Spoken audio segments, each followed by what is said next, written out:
Jadi gini mas, mau pertanyaannya? Kenapa saya diciptakan, wong saya tidak meminta gitu.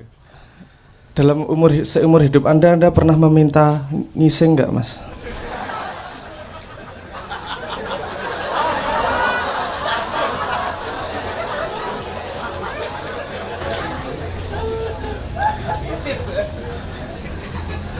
Tuhan, saya pengen ngising besok jam 8:15. Semoga tidak mencret, keluarnya bulat-bulat dan kelihatan sehat. Genjernya tidak keluar sebagai genjer jijik. Banyak hal yang kita lakukan yang tidak kita minta. Banyak hal yang kita alami tidak kita minta. Mungkin urusan permintaan itu kan juga harus kita perluas. Mungkin kesadaran Anda tidak meminta, tapi keseimbangan tubuh Anda meminta Anda untuk ngising. Jadi di sini kan urusannya Anda tahu meminta atau tidak. Seperti kita ketahui bersama, lahir itu pasti ditutupi sama hijab. Jadi banyak informasi yang tertutup sebelum kita lahir. Anda mungkin nggak ingat kalau Anda minta dilahirkan seperti Anda. Dan nulis kurikulum sendiri, nanti aku menanyakan kepada diri saya kenapa saya diciptakan. Nah, jadi kalau konsepnya seperti itu, bahwa Anda ada perjanjian sebelum lahir dan ada alasan dan kurikulum kenapa harus lahir sekarang, itu yang bisa jawab ya Anda sendiri. Kenal lo karo jabang bayimu, kenal lo sama sejatinya dirimu untuk menemukan kenapa kau dilahirkan. Mungkin ada indikasi-indikasi hidup, mungkin ada indikasi-indikasi hidup. Misalnya Anda kok dari kecil aku kena masalah hutang terus ya. Dari kecil kenapa saya jadi pemarah terus ya. Mungkin itu indikasi bahwa PR Anda dalam hidup yang ini adalah untuk mengatasi masalah kemarahan dalam diri Anda. Jadi kalau kita mau melihat agak lebar mundur ke belakang sedikit, akan terlihat tren dalam hidup apa yang terjadi. Mungkin kita bisa membaca di situ kenapa kita dilahirkan, kenapa kita hidup. Kalau kita melihatnya pada rentang hidup, maksudnya rentang hidup adalah ketika dari kita dilahirkan sampai kita mati, mungkin kita akan susah melihat kenapa kita dilahirkan. Coba sekali-sekali melihat dari rentang nyawa, dari nyawa diciptakan sampai nyawa nanti kembali kepada Tuhan. Di situ akan mungkin ada informasi-informasi yang bisa membantu menjawab kenapa Anda dilahirkan. Bisa jadi Anda dilahirkan untuk memberi cobaan kepada orang tua Anda juga bisa. Siapa tahu.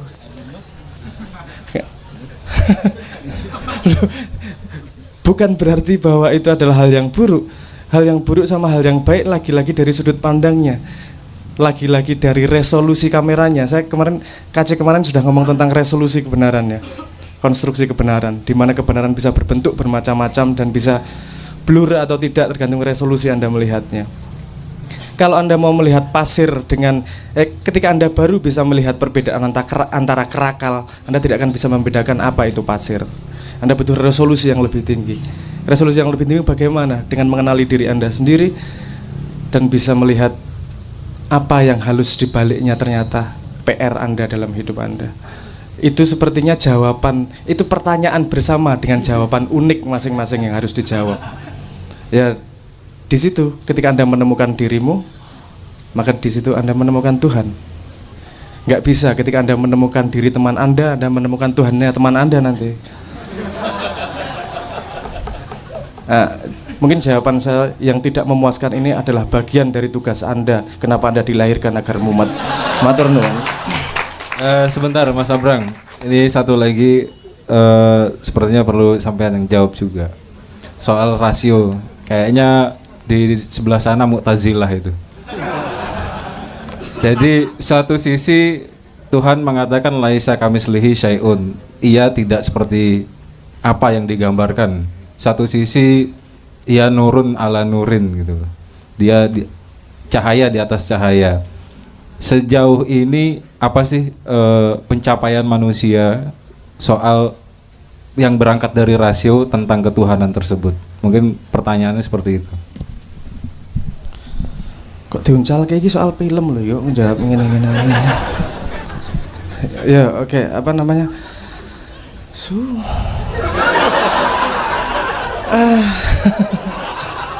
Sa- Saya dulu kuliahnya fisika, Mas, bukan filsafat.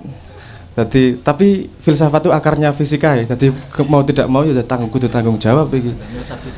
Ada Chengsu. Oke, apa rasio adalah apa ya kok adalah yo menurut saya rasio itu adalah sebuah prosesor. Dia dibutuhkan data untuk memprosesnya. Nah ini data ini kan variabel. Ada data yang bisa dilihat, ada didengar, dan ada yang dipercayai. Dimana kalau iman sama Tuhan iman kepada Tuhan yang disebut ateis dan non ateis dan teis. Ini perbedaannya adalah akar komponen yang digunakan pada rasio. Sama-sama memakai rasio, benar. Yang satu memakai rasionya gini. Kalau menurut saya yang tidak percaya sama Tuhan, dia tidak bisa menemukan rasio adanya Tuhan dari bahan-bahan yang dia percayai sebagai benar. Tidak bisa dilihat, tidak bisa didengar, informasi-informasi agama tidak dia bisa masukkan sebagai komponen, sehingga dia tidak bisa mempercayai Tuhan. Tapi tetap nomor satu adalah kepercayaan dia terhadap rasionya. Kalau yang percaya pada Tuhan mungkin approach-nya agak lain. Ini saya tidak bisa menemukan tidak bisa menemukan rasio di mana kok Tuhan dibuktikan dengan ini, tidak bisa buktikan ini dengan tidak bisa, buktikan dengan ini tidak bisa. Maka di situ ada jengkal yang namanya iman. Ada dua cara untuk mengkonfirmasi kebenaran. Memastikan bahwa itu benar, dan yang lain memastikan bahwa yang lain itu salah. Jadi tidak ada konklusi lain selain bahwa yang itu benar. Jadi nek Islam ki ono sing kalimatnya nek ra salah kae la ilaha illallah ya. Tiada Tuhan selain Allah. Jadi ada kalimat tiada Tuhan dulu. Sudah dia pastikan bahwa ini Tuhan bukan, ini Tuhan bukan, ini Tuhan bukan. Ternyata bukan semua. Terus dia ada koneksi-koneksi di situ yang tidak mungkin dijelaskan. Iki nek fisika, aku tak ngomong soal fisika saiki. Bukti Tuhan itu empiris, Mas. Neng aku kudu jelaske dengan eksperimen fisika iki ya. Ya ora apa-apa lah. Modar urusanmu. Gini, kalau di fisika ada yang namanya slit eksperimen. Bayangkan di belakang ada layar. Di sini ada sumber cahaya. Di antara layar dan sumber cahaya ada satu lagi layar yang dibelah, ada lubang di tengahnya. Ketika cahaya dihidupkan, di layar yang belakang gambarnya gimana? Gimana? Terang, gelap gitu ya? Pendar gitu ya? Oke.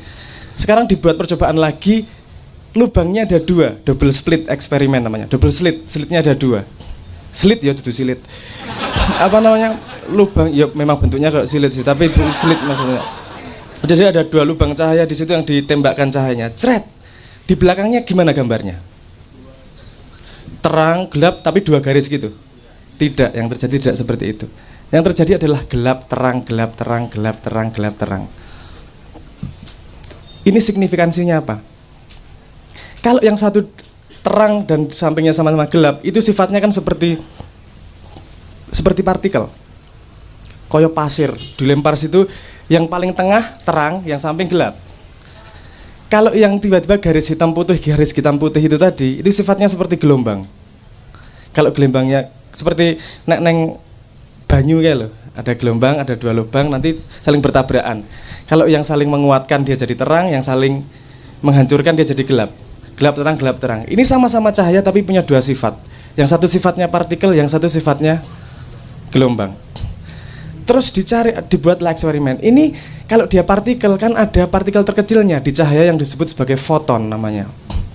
Kemudian dikasih detektor di salah satu slitnya. Aku kok eling silit terus loh. Salah. Di salah satu slitnya agar dia tahu ini fotonnya lewat kanan atau lewat kiri. Ditembakkan satu demi satu fotonya. Das. Apa yang terjadi? Yang terjadi dalam dua garis itu adalah seperti terjadi dalam satu garis. Terang, semakin gelap. Ditembakkan satu demi satu. Kalau nggak ada detektornya ini tadi, tetap dia bersifat gelombang. Ini signifikansinya apa? Perbedaan antara eksperimen A dan eksperimen B yang ada detektor A dan tidaknya, itu bedanya hanyalah kita tahu informasi cahayanya lewat mana. Jadi potensi yang namanya gelombang, dia memanifestasi menjadi benda ketika kita tahu informasi. Bedanya cuma itu, informasi. Berarti ada orang yang mengamati, menyerap informasi. Perubahan dari potensi menjadi informasi, benda jadi benda itu perbedaannya hanya ada yang mengawasi, ada kesadaran yang melihat, memproses informasi itu. Gampangnya gitu ya. Terus pertanyaan berikutnya, loh iki jagat raya ono kabeh. Ini bukan gelombang ini partikel-partikel yang sudah memanifestasi ini. Ini jadi proton, jadi neutron, jadi bintang, jadi apa, ini udah jadi semua ini. Terus yang mengamati siapa? Pertanyaannya seperti itu. Terus yang mengamati jagat raya ki njuk sapa? Orang yang membedakan dari potensi menjadi apa partikel itu tadi adalah ada kesadaran yang mengamati. Terus kesadaran siapa ini yang mengamati? Tidak punya jawabannya mereka. Menemukan jawabannya di agama. Ojo-ojo ki sing disebut Tuhan kae yo. Tapi karena gengsi yang ngomongnya kesadaran kosmos atau kesadaran yang lebih besar misalnya seperti itu. Tapi kalau Anda lihat mungkin sekitar tahun 1930-40-an itu ketika eksperimen itu populer, banyak yang jadi pendeta, banyak yang ke agama dan segala macam. Karena mereka sadar bahwa ada komponen-komponen yang ternyata sains ini masih muda juga untuk mencoba memahami alam. Ada mungkin agama yang sudah punya jawabannya walaupun belum kita tahu sebabnya. Menurut saya bedanya ateis sama teisme adalah rentang iman di situ. Kita percaya sama Tuhan, percaya sama itu, urusannya kan ya urusan percaya. Percaya dulu, kita mencari buktinya kemudian. Bukan mencari buktinya sehingga percaya. Wong kita membuktikan ini hari Jumat aja nggak bisa kok. Apa buktinya hari Jumat? Jumatan, gue Jumatan gara-gara apa? Gara-gara Jumatan bolak-balik kowe wong kentir kowe orang. Enggak. Jumat kan karena persetujuan. Urusannya persetujuan bersama bahwa ini adalah Jumat. Anda lupa dulu ada 10 hari yang hilang dimajukan. Jumat sebenarnya nggak jadi Jumat. Udah dimasukin Juli sama Agustus. Apa benar-benar Jumat? Ini kan urusan persetujuan. Kita membuktikan ini hari Jumat sebenarnya Jumat menurut Allah Subhanahu wa taala aja nggak bisa. Jangan itu ya iman juga sebenarnya. Iman yang tidak diamini mungkin. Tapi itu persetujuan bersama. Nah menurut saya rasio itu sangat perlu karena saya langsung nyambung ke tema ini karena kesempatan terbuka. Rasio itu sangat perlu karena begini, kalau setahu saya membaca Quran, membaca alam, mencari kebenaran itu kan butuh, katanya membaca Quran harus suci. Suci kuwi piye? Wudu, ngono ya. Itu suci wadak. Kan harus suci pikir juga. Jangan lupa, nggak hanya suci wadak, perlu juga suci fikir. Sekarang kita tarik dari informasi yang ada tentang suci wadak. Suci wadak itu piye carane? Wudu dengan kategori airnya ada nggak? Ada air mutlak, ada air musamas, mustakmal, mutanajis, gitu ya. Air mutlak adalah air yang bersih, benar-benar bersih. Kalau air musamas adalah air yang udah kena panas, sudah kena matahari gitu ya. Masih bisa buat wudu. Masih bisa. Oke, kalau air mustakmal, air yang sudah dipakai, bisa dipakai wudu atau enggak? Enggak bisa ya. Kalau air mutanajis, air yang sudah mengandung najis. Oke, kalau dalam pikiran, bersuci pikiran, kan kita butuh rasio untuk menentukan mana wudunya pikiran dengan air yang mana. Kalau dalam pikiran yang disebut sebagai air mutlak itu yang seperti apa?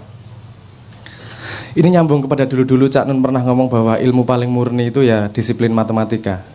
Karena menurut saya air mutlak adalah matematika di situ. Disiplin rasio, bahasa alam semesta, bahasa rasio, bahasa kemurnian. Karena kenapa dia murni? Karena kita tidak terlibat di dalamnya. 4 tambah 4 Anda pendukung Jokowi atau pembenci Jokowi sama dengan 8, nggak ada bedanya. Kita tidak terlibat sama sekali di situ. Matematika adalah matematika, dia berdiri sendiri. Bagaimana kita mengikuti fakta tanpa kita ikut terlibat di dalamnya. Yang paling suci di situ. Yang kedua adalah air musammas, air yang sudah berhubungan dengan dengan alam ya, matahari dan seterusnya. Itu kalau di ilmu saya nyebutnya ilmu fisika. Ilmu fisika karena fisika itu belajar tentang alam. Pendapat dia tentang kejadian di alam tidak penting. Kalau kelapa jatuh ya kelapa jatuh, kecepatan segitu. Bahwa presisinya tidak kita bisa jangkau dengan 100%, itu memang karena kita tidak mampu untuk mencapai situ. Ada kemampuan kita, ada limitasi di situ. Jadi dia masih bisa untuk mencari kebenaran, untuk bisa mencari Tuhan, walaupun ada degradasi sedikit di situ, seperti air musammas. Terus yang ketiga, ini aku rada ngeri ngomongnya. Yang ketiga adalah air muktamal ya. Mustakmal. Air mustakmal, air yang sudah dipakai wudhu. Ini terjemahan saya. Di sini air yang sudah dipakai wudhu adalah orang sudah memakai akalnya, sudah memakai rasionya untuk membersihkan dirinya sendiri. Outputnya berarti adalah tafsir-tafsir Al-Quran. Jadi tafsir-tafsir yang ada di khasanah kita ini itu tidak bisa buat berwudu mencari kebenaran, karena itu sudah dipakai wudu penulisnya. Itu adalah output dari dia berwudu dan mencari kebenaran dalam Qurannya. Kalau kita melihat sebagai referensi untuk mencari kebenaran nggak masalah, tapi kita tidak bisa 100% menggunakan itu sebagai tempat berwudu, karena itu wudunya orang lain. Yang terakhir adalah air mutanajis. Ini kan bedanya tadi antara air itu tadi, bedanya seberapa besar invest manusia ke dalam informasi itu. Ini air mutanajis nomor 1 seperti yang dikatakan tadi, media massa, informasi media massa. Karena di situ tidak ada, itu manusia sangat-sangat terlibat, ilmu sosial dan media massa terutama kalau yang bisa dilihat. Orang menulis pasti ada motifnya, ada tujuannya, ada kerangkanya. Itu tidak mungkin bisa dijadikan untuk berwudu, untuk mencari kebenaran yang sebenar-benarnya. Dia hanya hanya petunjuk-petunjuk kecil-kecil untuk mencari kebenaran.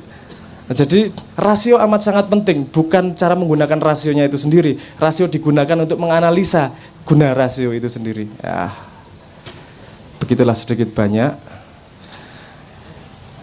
Piye rasiomu wis umup rong iki. Jadi saya ingin mengatakan bahwa rasio amat sangat penting karena agama diciptakan untuk orang-orang yang berakal, dan akal itu salah satu senjata utamanya itu yang namanya rasio. Bahwa kita menuhankan rasio, kita menuhankan uang, menuhankan apa, itu kita terjebak dalam, kalau kepercayaan yang sudah kita percaya ya kita terjebak dalam la ilaha.